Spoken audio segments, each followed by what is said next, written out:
Madame Bernadette Saou-Dufresne, donc, qui est professeure en sciences de l'information et de la communication à l'Université Paris 8 et rattachée au laboratoire Paragraphe. Donc, Bernadette Dufresne a notamment dirigé un programme de recherche donc, sur les, intitulé PatMag, donc sur les patrimoines du Maghreb à l'ère numérique.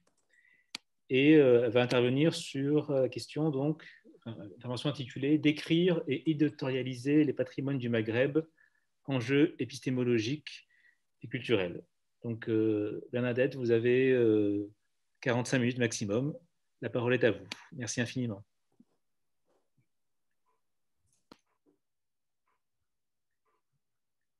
Alors, on ne vous entend pas, votre micro est désactivé.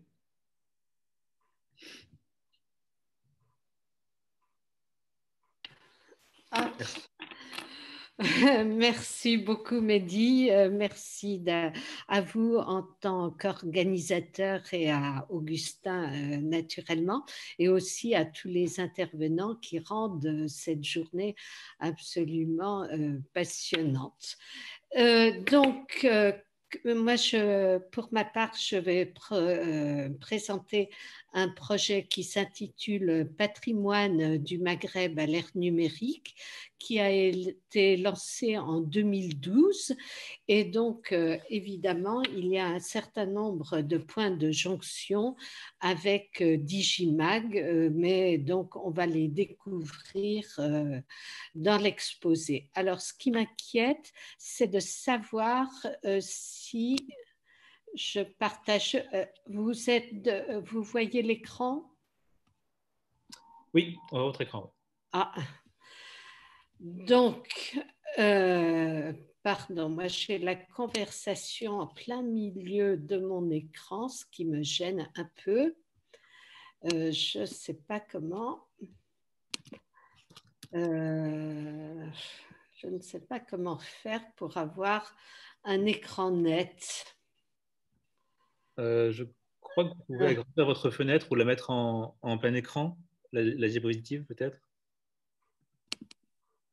Oui, merci. Merci Mehdi, c'est bon.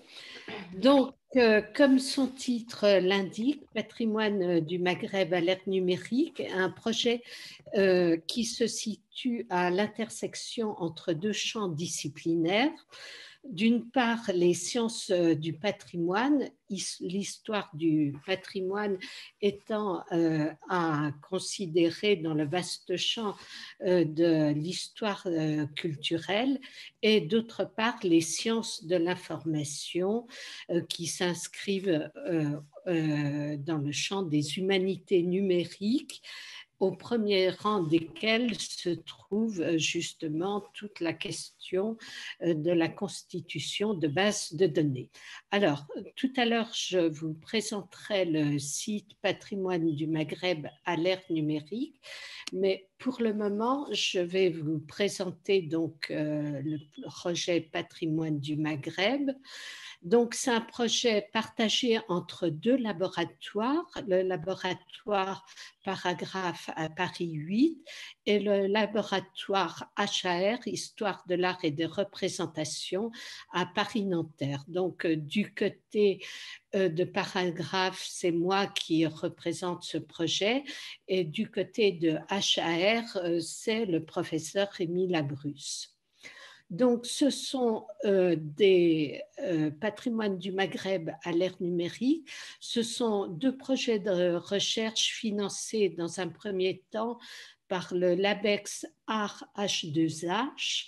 Ces deux projets s'intitulant d'abord Patrimoine du Maghreb à l'ère numérique, ensuite Mutation des musées au Maghreb. Et aujourd'hui, c'est un projet financé par l'EUR Artec, mise en exposition d'un patrimoine matériel et immatériel, les broderies en Méditerranée. Donc, on a élargi le cadre. C'est aussi un ensemble de partenariats avec des institutions culturelles françaises, notamment la BNF, mais pas seulement. On a beaucoup collaboré avec des musées, mais aussi et peut-être surtout avec des musées ou institutions culturelles ou universitaires au Maghreb. Par exemple, le musée du Bardo à Tunis, le musée du Bardo à Alger, le musée Nedjarine de Fès, l'école supérieure des beaux-arts d'Alger, l'école de conservation et de restauration des biens culturels d'Alger, l'université de la Manouba, l'université de Marrakech. Et c'est un projet qui a bénéficié aussi du soutien de ministères de la Culture, notamment celui de l'Algérie et aussi de la Tunisie. Alors, comment ce projet est-il né? Il est né d'un constat, c'est-à-dire que pour les besoins d'une communication, nous avions fait une enquête sur les sites web, des musées du Maghreb en 2010. La date est importante. À cette époque, les sites web du Maghreb offraient pour la plupart d'entre eux, à part le musée du Bardo à Tunis, offraient essentiellement des images qui n'étaient pas documentées et pas légendées, et du coup qui ne pouvaient être d'aucune utilité pour des chercheurs. Donc, les seules sources sur les patrimoines conservés dans ces institutions muséales demeuraient les catalogues imprimés quand ils existaient, ce qui n'était pas toujours le cas. Or, ces années 2010 ont été aussi celles où la réflexion justement patrimoniale est sur l'intérêt du numérique dans cette réflexion patrimoniale s'est engagée au Maghreb. Du coup, il y a eu une convergence d'intérêts entre d'une part les responsables de politique patrimoniale et d'autre part des chercheurs des deux rives. Et du coup, on a pu monter une série de colloques que je vais vous présenter dans un instant. Série de colloques qui ont eu lieu majoritairement à Alger et qui s'intitulait donc, comme vous le voyez, non pas, c'est pas très clair sur cette image, première rencontre d'Alger. Donc, en fait, cette série de colloques s'est intitulée Les rencontres du numérique d'Alger. Et donc, il y en a eu 4 de 2012 à 2016. C'était des colloques annuels qui ont bénéficié, enfin, en partenariat avec l'école de conservation et de restauration des biens culturels d'Alger, encore une fois avec le soutien du ministère de la Culture algérien et celui de l'Institut français d'Alger. Donc, ces rencontres, comme je l'ai dit, ont associé professionnels de musées et chercheurs, et ils avaient un objectif qu'on peut résumer ainsi. D'abord, rassembler les points de vue sur les patrimoines du Maghreb, les articuler, en préciser les spécificités tant du point de vue de l'histoire que de l'histoire de leur réception. Et d'autre part, penser les questions propres aux opérations de numérisation, inventaire, référencement, description, valorisation. Donc, ces colloques ont donné lieu à des publications imprimées, comme vous le voyez ici. Et justement, mais j'y reviendrai dans un instant, on parlait de Samia Chergui, de Nabila Cherif, leurs contributions peuvent être consultés à la fois dans les actes de ces colloques, mais aussi sur le site Patrimoine du Maghreb.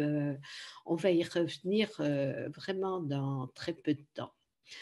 Alors, En quoi, donc, comment décliner cet objectif global? Le premier colloque était intitulé donc Patrimoine du Maghreb à l'ère numérique. Il a eu lieu à Alger en 2013 et les objectifs qui ont été les suivants.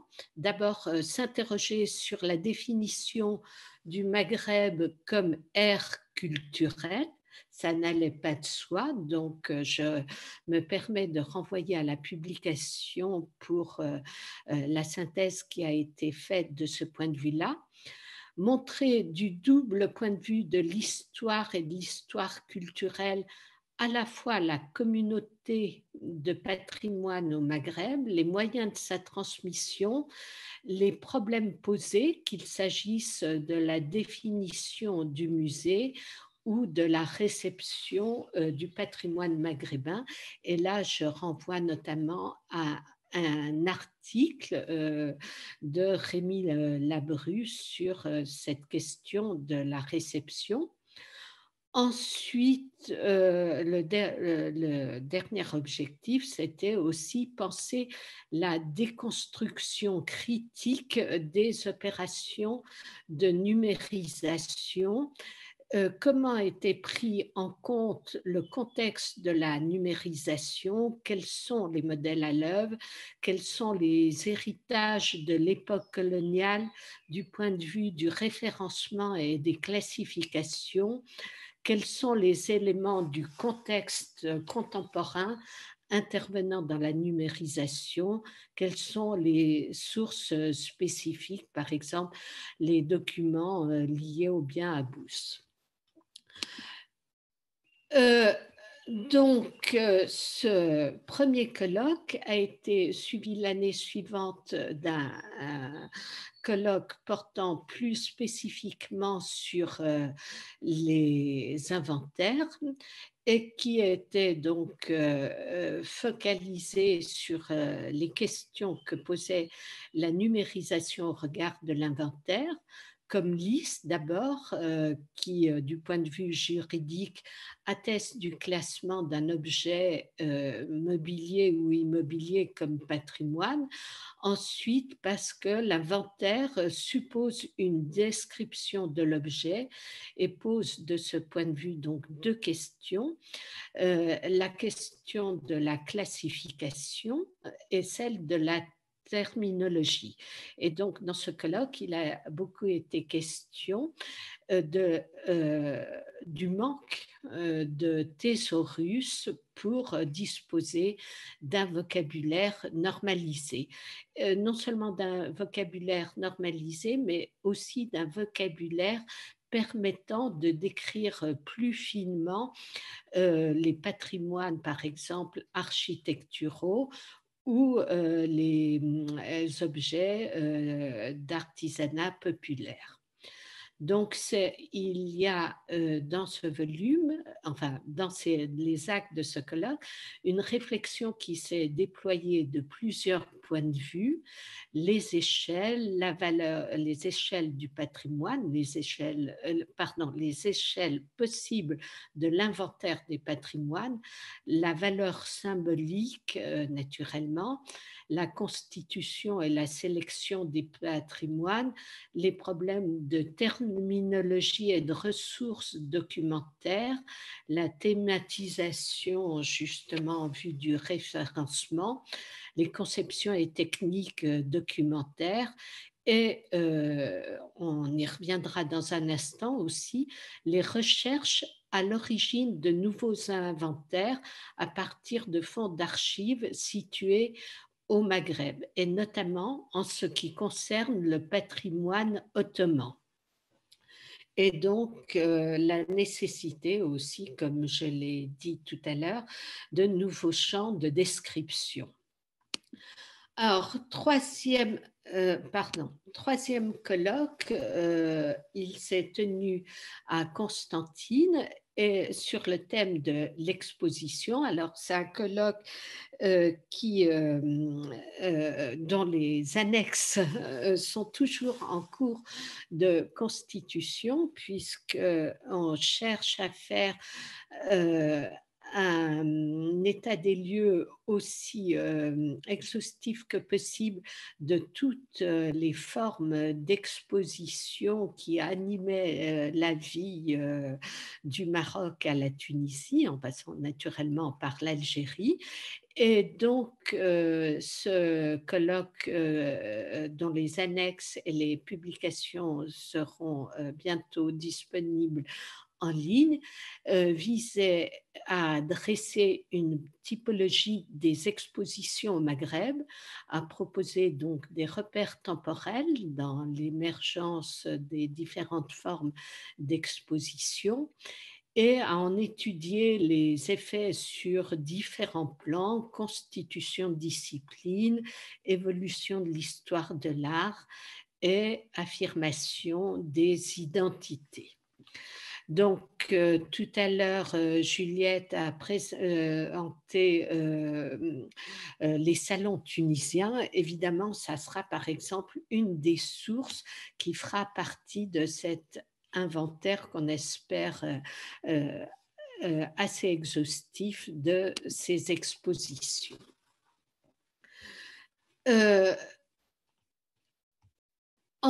Le dernier colloque de cette série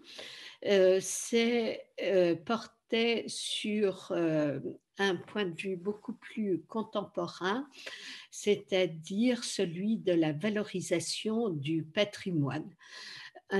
Il s'intitulait donc Patrimoine et numérique, acteurs, formation, marché.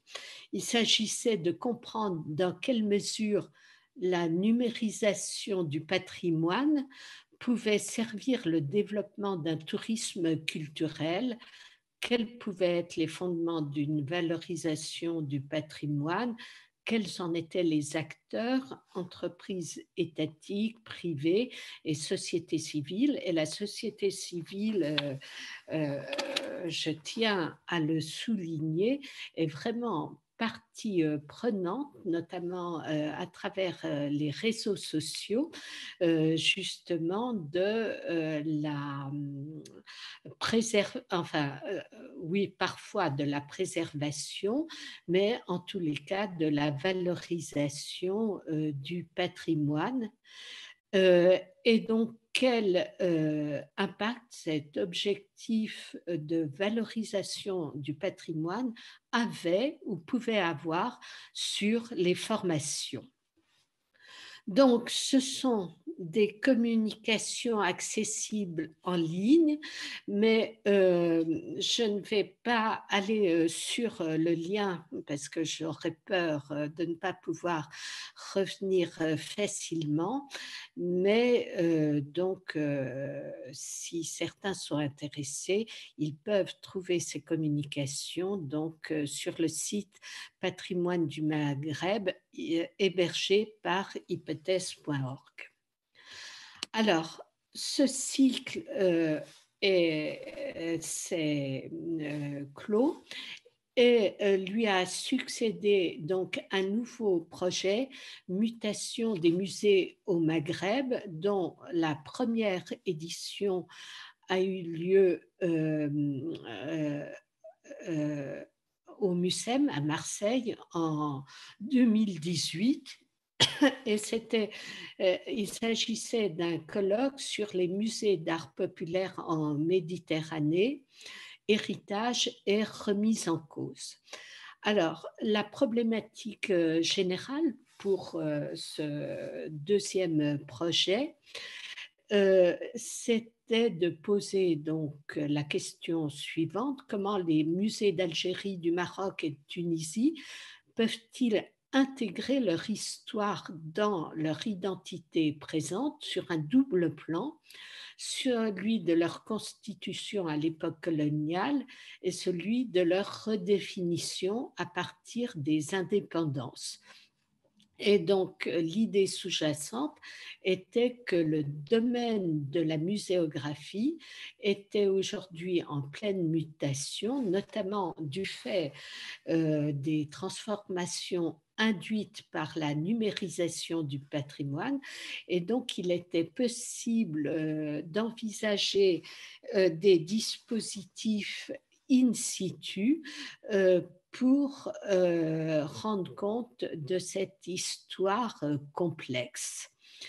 Et par ailleurs, on attend aussi de ce projet qu'il stimule la réflexion générale sur les musées d'aujourd'hui en cherchant à articuler la critique des phénomènes d'instrumentalisation politico-économique à des actions concrètes de création muséographique. Et ça, c'est vraiment une réflexion en cours dans les musées aujourd'hui, réactivée par la question de la restitution des patrimoines.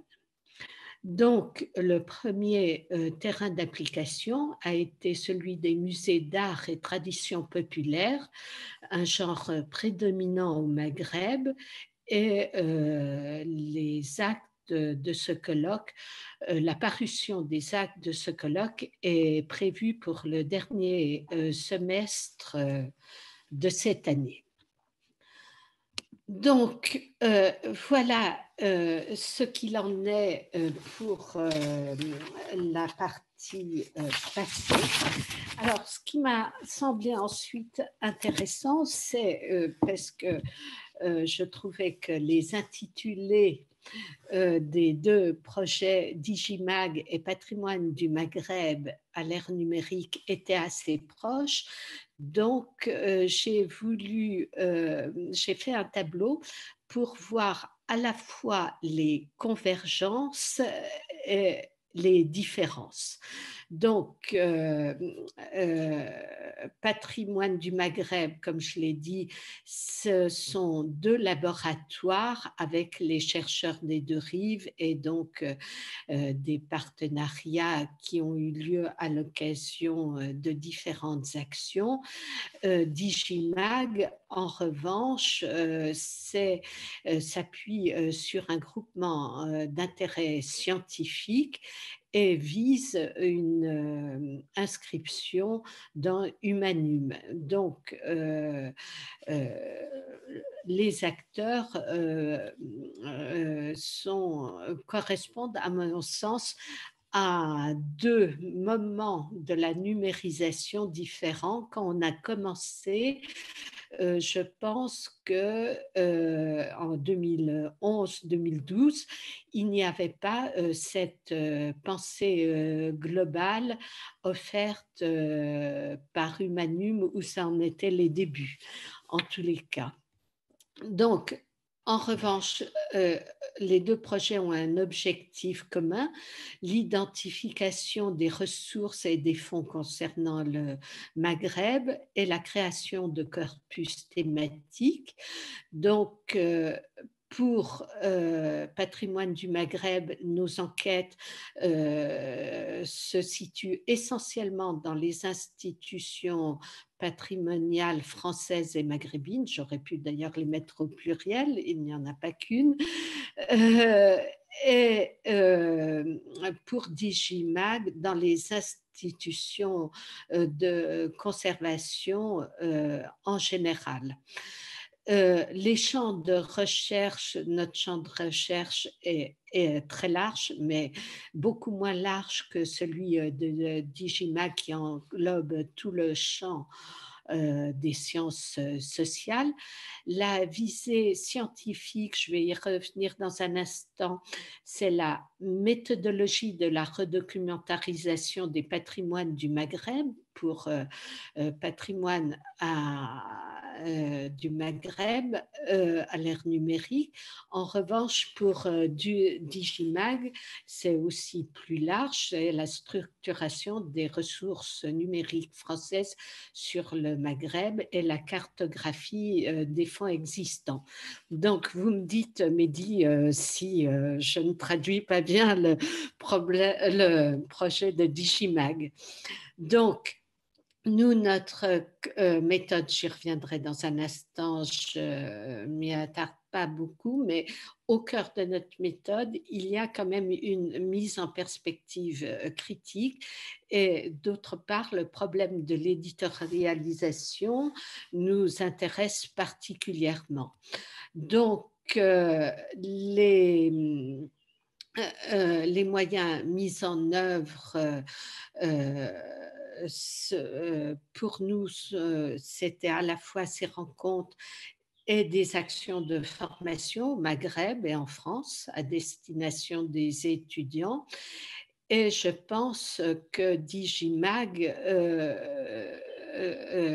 pense des actions de formation à destination des chercheurs et des étudiants avancés. Je pense plutôt au niveau doctorat.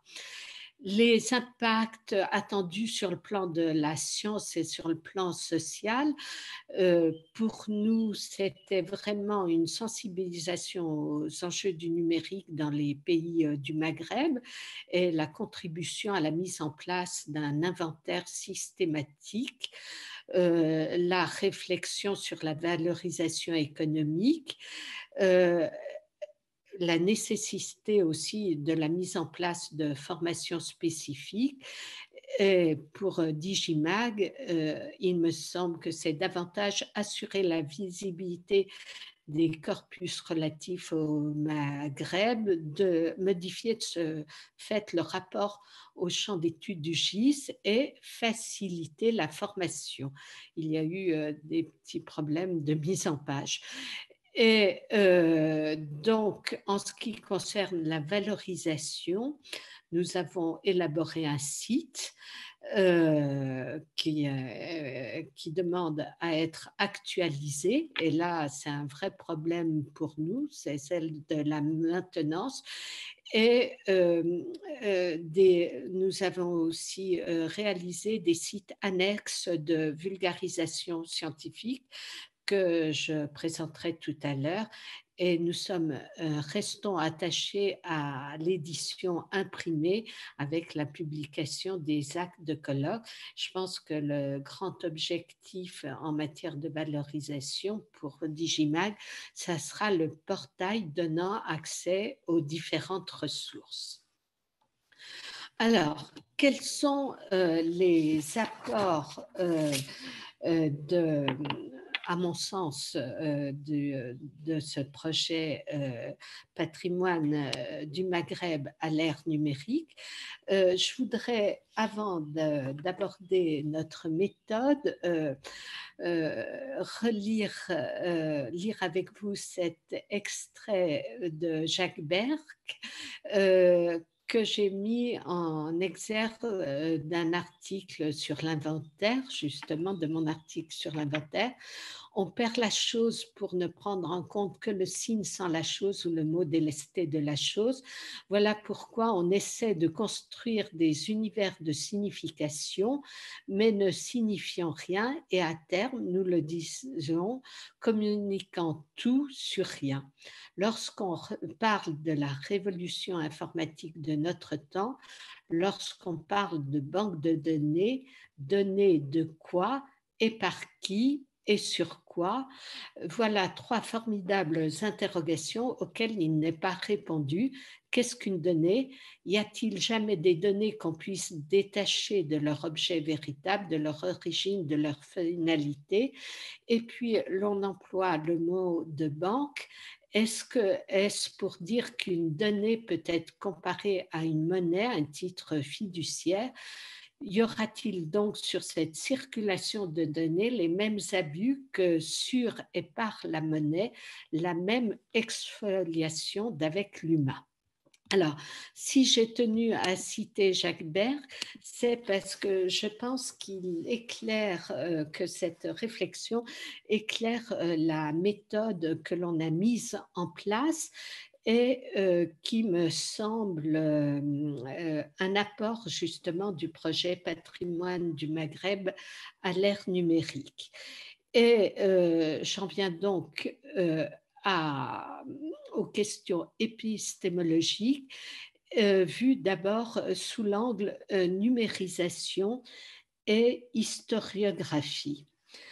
Donc, lorsque on parle de numérisation, on parle de redocumentarisation, et la redocumentarisation qui a lieu au moment de la numérisation n'est pas une opération neutre, pas plus que la documentarisation.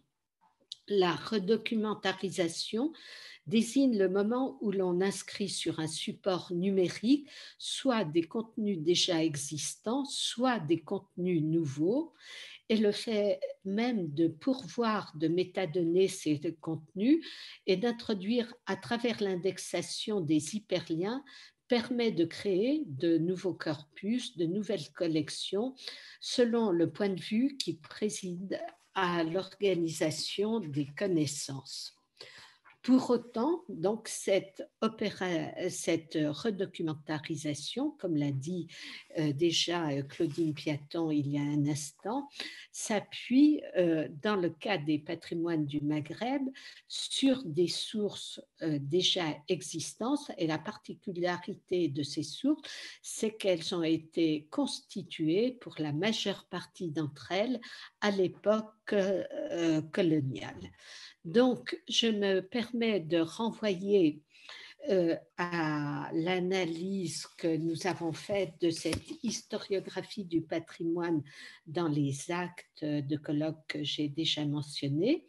Comment la documentation des collections muséales, s'appuyant en grande partie sur les monuments scientifiques, par exemple la série des musées d'Afrique du Nord lancée par la Blanchère, série elle-même nourrie des travaux de l'École supérieure des lettres d'Alger, équivalent pour l'Afrique du Nord de l'École de Rome, oriente-t-elle la définition du patrimoine? Et donc, que faire de cette historiographie à l'heure de la redocumentarisation?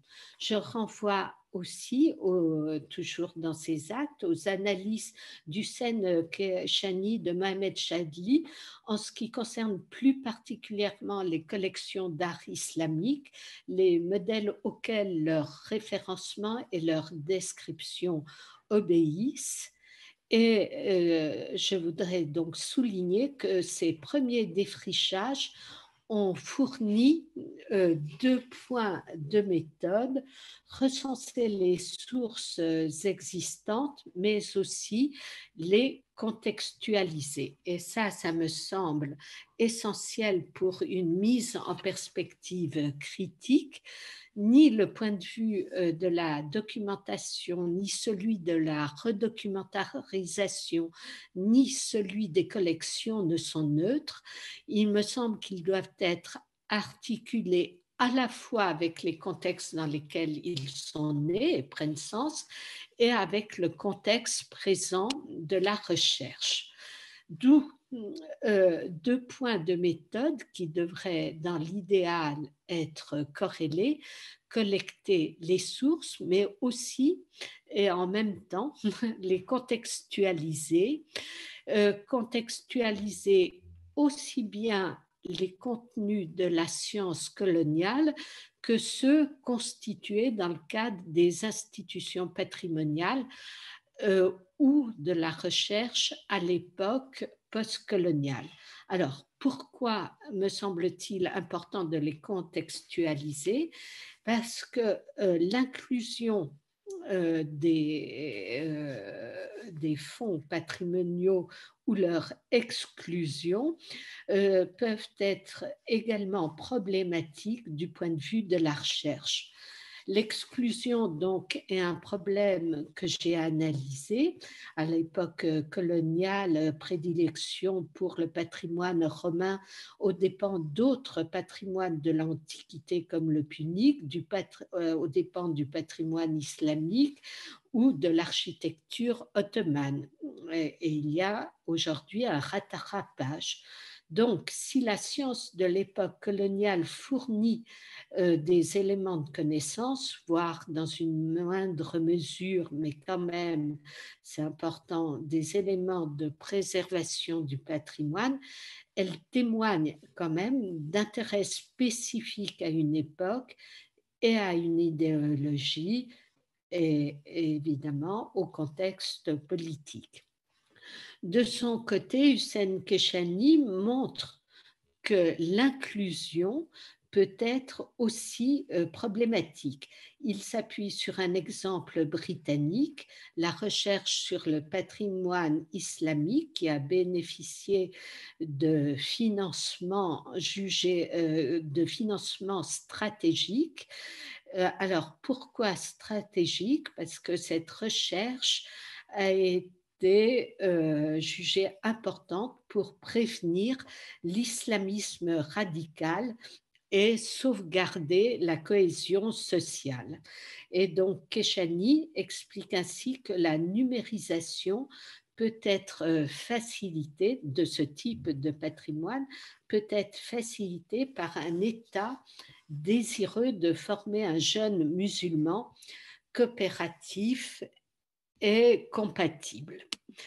Et donc, je vous renvoie à son article.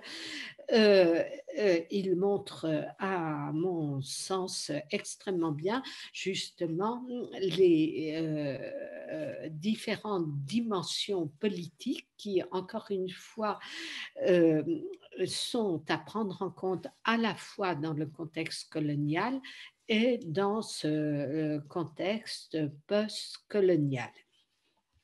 Donc, dans le cas des patrimoines du Maghreb, la connaissance de l'historiographie du patrimoine est donc fondamentale, non seulement parce qu'elle permet de connaître les sources, mais aussi parce qu'elle invite à s'interroger sur les conditions de leur constitution en contexte colonial comme en contexte post-colonial. Et de ce point de vue, on trouve dans les actes de colloques publiés des points de vue qui correspondent autant aux critiques de la science coloniale qu'aux revendications identitaires post-indépendance ou à des horizons élargis, par exemple la constitution de corpus à l'échelle méditerranéenne. Deuxième point qui me semble important dans ce cycle de colloques, c'est les problèmes posés du point de vue de la terminologie et du référencement. Dans le cadre de la réflexion sur la numérisation et sur l'inventaire, se sont posées donc les questions relatives à la terminologie, à l'indexation, nécessité de créer des thésaurus, d'introduire de nouveaux champs. Et là, mon lien renvoie justement à l'article de Samia Chergui, mais je ne vais pas l'ouvrir parce que j'ai peur de ne pas pouvoir revenir. Je voudrais juste vous donner un extrait de son article. Donc, elle a établi une terminologie des composantes spatiales pour décrire les bâtiments de l'époque ottomane.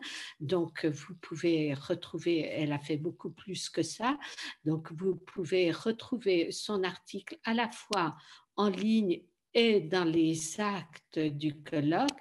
Et quant à Nabila Cherif, elle a constitué la liste des monuments d'époque ottomane fait une étude donc, pour montrer comment justement à l'époque coloniale était perçu qu'est-ce que le patrimoine algérien, qu'est-ce qu'on classait à l'époque coloniale. Donc, évidemment, ces listes peuvent mises en regard avec des listes de classement constituées aujourd'hui à propos des patrimoines permettraient des analyses assez fines. Alors, comme je l'ai dit tout à l'heure, outre la mise en perspective critique, les problèmes de terminologie, d'indexation et de référencement, j'ai laissé ça de côté. À propos de la définition de l'objet, c'est une de grosses questions. Par exemple, que les patrimoines, les arts traditionnels sont le plus souvent classés dans la rubrique ethnographie, parfois dans la rubrique art décoratif. Donc, c'est un problème pour les identifier, mais bon, je passe sur ceci parce que je vois que le temps passe. J'en viens donc à la question de l'éditorialisation qui nous a semblé aussi importante. Comment rendre accessible à la fois la recherche et rendre accessible les patrimoines sur lesquels nous avons fait travailler, je l'expliquerai tout à l'heure, des promotions d'étudiants. Alors, donc la médiation de la recherche, c'est le site Patrimoine du Maghreb à l'ère numérique. Alors, pour le coup, je vais l'ouvrir, mais est-ce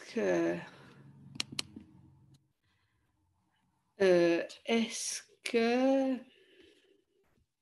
vous le voyez? Oui, oui, on le voit. Ok, Vous pouvez parfait. le mettre en plein écran aussi. Alors, oui, du coup,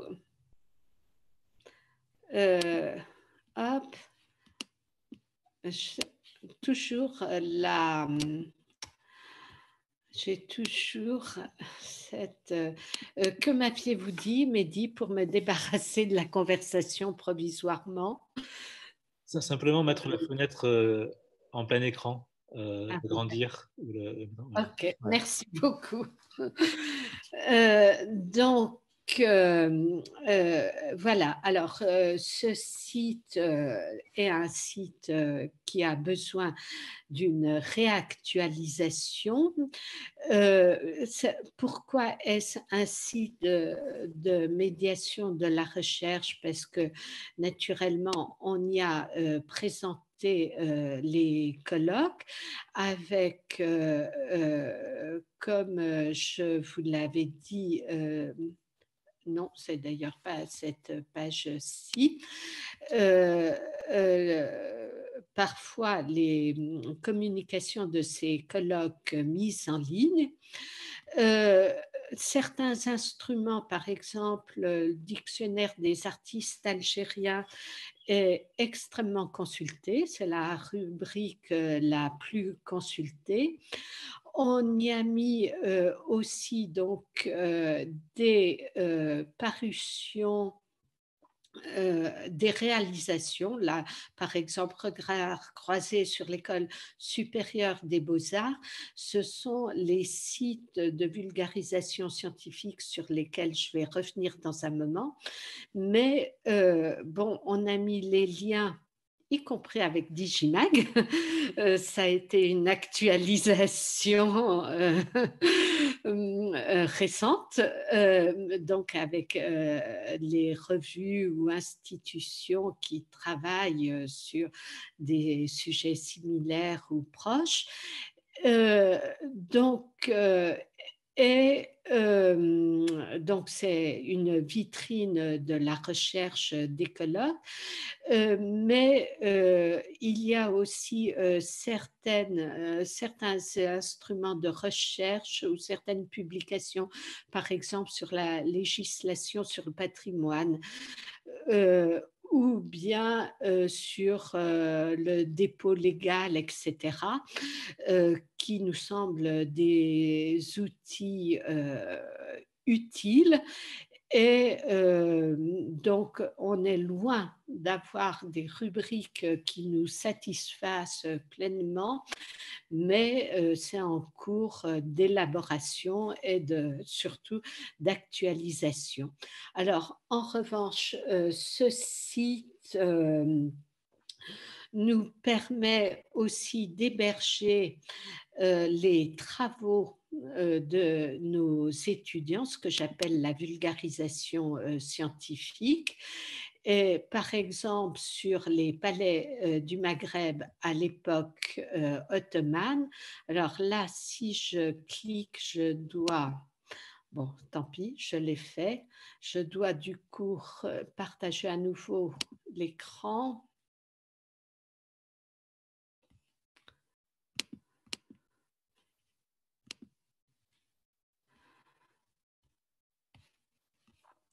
Alors, pourquoi est-ce de la vulgarisation scientifique? Le contexte est à la fois le contexte de la recherche, mais le contexte de l'époque considérée sont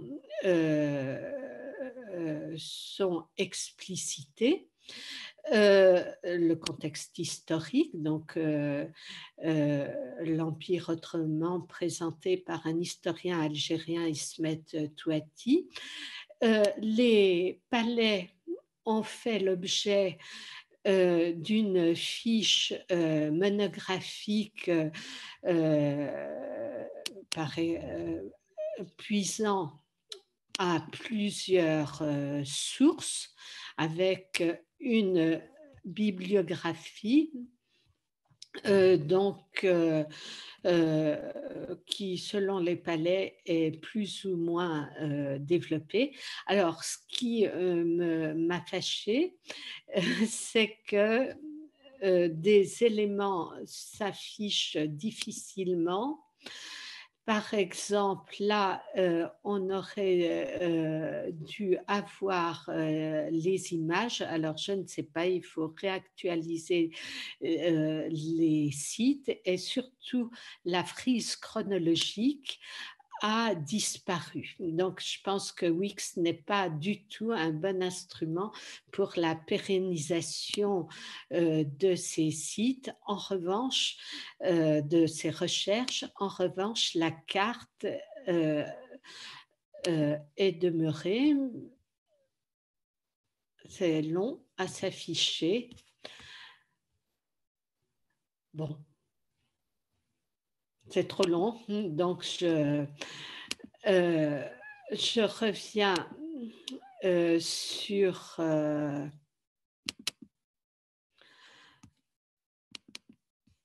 je voudrais juste vous présenter celui-ci, Regard croisé sur l'école des beaux-arts, parce qu'on a parlé il y a un instant de l'architecture. Alors, reprendre le partage.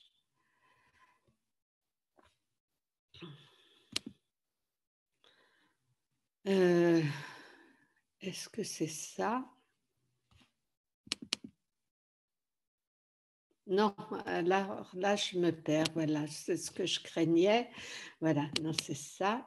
Hop. Est-ce que vous le voyez? Oui, on le voit. Oui, c'est bon.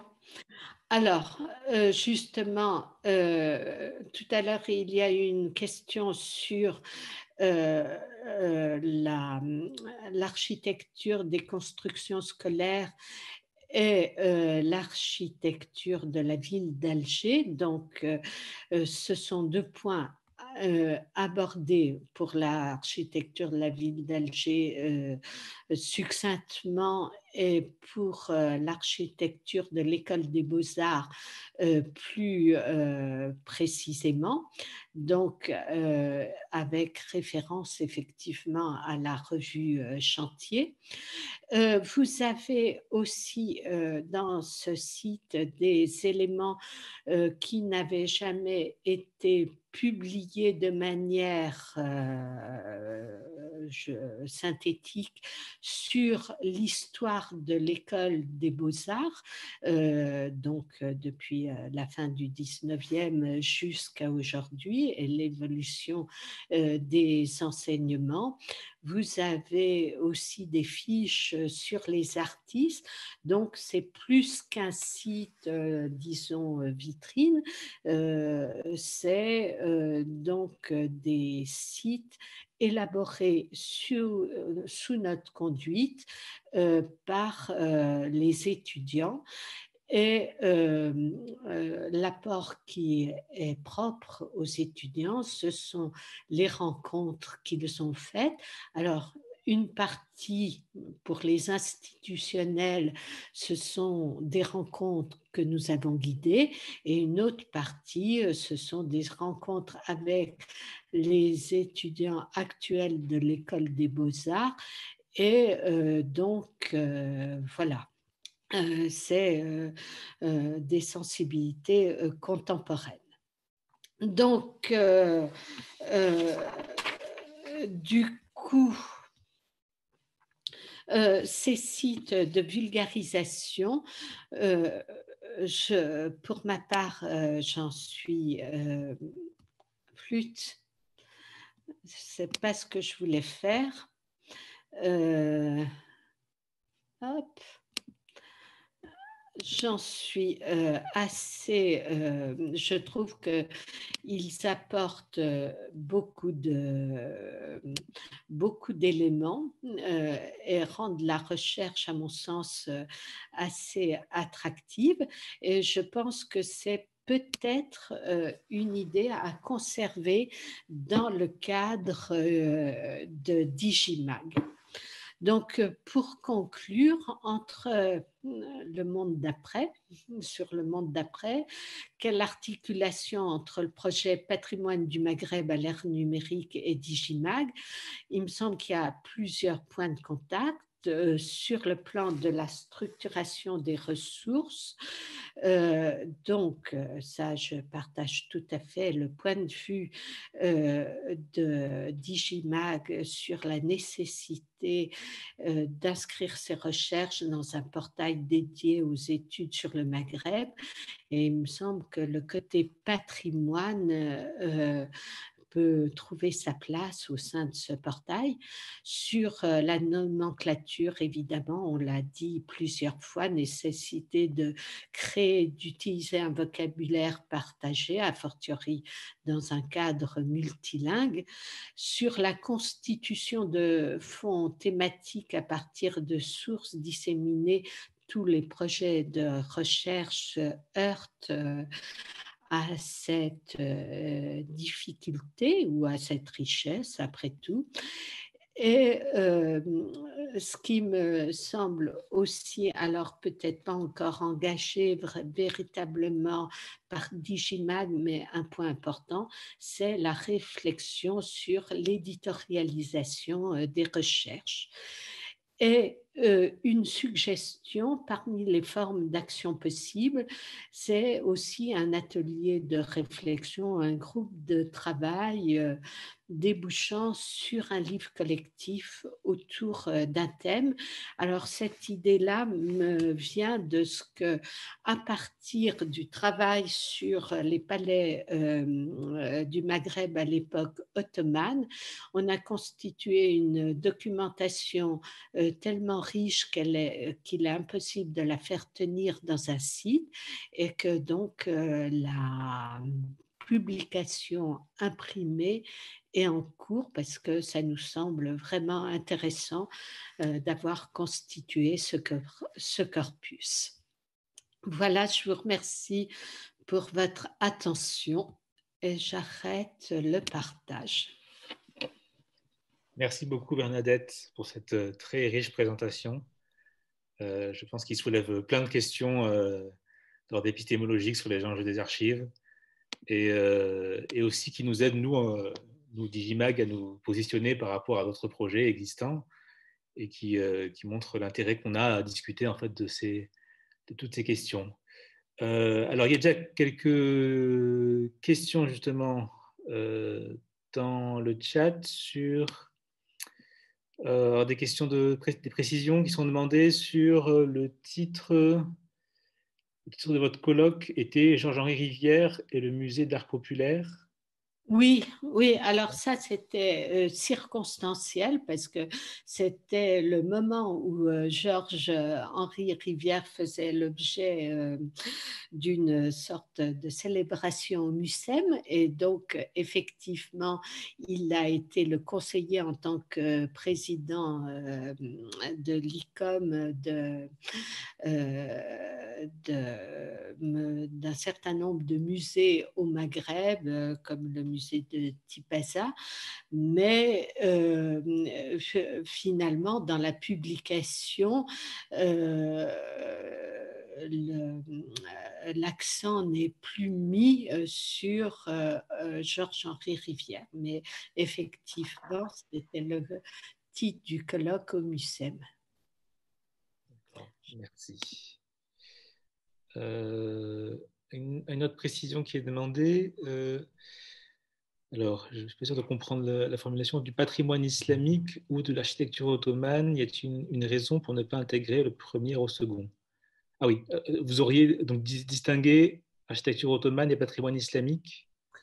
Ah, parce que j'avais en tête effectivement une différence d'époque, patrimoine médiéval, c'est vrai que c'est patrimoine de l'époque ottomane. D'accord, merci. Et une question de Claire Murner, demande s'il est possible d'avoir des informations sur les calligraphes de manuscrits au Maroc. Alors, je ne sais pas si vous serez en mesure de répondre à cette question. Non, absolument pas, mais en revanche, les présentations de ce matin et peut-être celle de l'IRTH en particulier me semblent davantage propices pour Oui, ce c'est plutôt une question pour les. genre de réponse. On transmettra aux intervenants de ce matin. Et enfin, un dernier point. Ah oui, question technique. Pourquoi avoir utilisé Wix plutôt qu'une autre plateforme du point de vue de l'hébergement? Cette question que vous avez évoquée, effectivement, de la pérennité de Oui, travaux. oui. Oui, parce que donc c'est dans un cadre universitaire, dans le cadre de ce qu'on appelle les ateliers laboratoires de notre master, et Wix était simplement une plateforme gratuite qui permettait quand même une éditorialisation qui pouvait être assez belle et qui elle l'était, mais malheureusement, en revanche, je ne sais pas si c'est une question d'abonnement. Je me suis aperçue trop tard de ce que les frises chronologiques, qui étaient quand même un apport d'information important, avaient disparu. Donc, effectivement, ce n'est pas à garder pour si on veut que ce soit pérenne. D'accord, merci beaucoup pour ces précisions. Est-ce qu'il y avait d'autres questions sur l'intervention de Bernadette Dufresne? Encore poser vos questions ou lever la main si vous souhaitez prendre la parole à l'oral. En tous les cas, donc comme je l'ai dit, les interventions sont disponibles sur le site. Un certain nombre d'interventions qui intéressaient sur les patrimoines ottomans sont disponibles sur le site Patrimoine du Maghreb. Moi, Bernadette, je voulais vous remercier.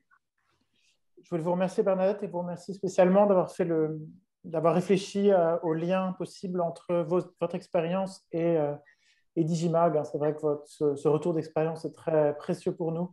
Alors, je suis arrivé seulement à la fin de votre intervention, mais j'ai précieusement noté ce que vous disiez et puis j'écouterai l'enregistrement. Vraiment, merci beaucoup. Et par ailleurs, tout ça avait l'air extrêmement beau. Donc, j'étais frustré d'en louper une grande partie. Merci Augustin. En tous les cas, je pense que ça sera utile effectivement d'établir ces ponts. Enfin, ça sera juste un axe de recherche dans Digimag parmi d'autres, mais je trouve que voilà, il y a un certain nombre, ça pose un certain nombre de questions. Oui, et quelqu'un dans les questions le souligne. En fait, la question de la pérennité et des outils qu'on utilise est vraiment très importante. Alors, on essaye de prendre le temps d'y réfléchir pour arriver à une solution vraiment pérenne avec des outils publics le plus possible. Et évidemment, avec l'idée aussi que DigiMac puisse servir de relais, aider des initiatives qui avaient eu des financements ponctuels comme les vôtres à être pérennisées Oui. dans la durée. Enfin, c'est pléonasmique. Il faut qu'on y réfléchisse pour réintégrer ça dans le cadre de Digimag. Ouais. Avec des outils pérennes. Un très grand merci. Je te rends la main, Mehdi, pardon. Aussi, oui, un grand merci Bernadette. Vraiment, c'était quelque chose, je pense, qui donnera du grain à moudre pour Digimag. Donc vraiment, merci beaucoup pour cette comparaison. Est-ce qu'il y a d'autres questions?